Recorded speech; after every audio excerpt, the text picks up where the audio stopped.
সাপ আর টাকি মাছের মধ্যে খুব বন্ধুত্ব ছিল। সাপ ছিল বেজায় অহংকারী আর টাকি মাছ ছিল ইনোসেন্ট।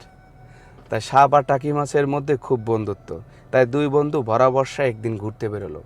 সাপ তো এমনিতেই বিষাক্ত বলে আরও অহংকার, লাম্বায় অনেক অহংকার সাপের। টাকি মাছের চেয়েও সাপ অনেক বড়। তাই দুই বন্ধু ঘুরতে বের হলো।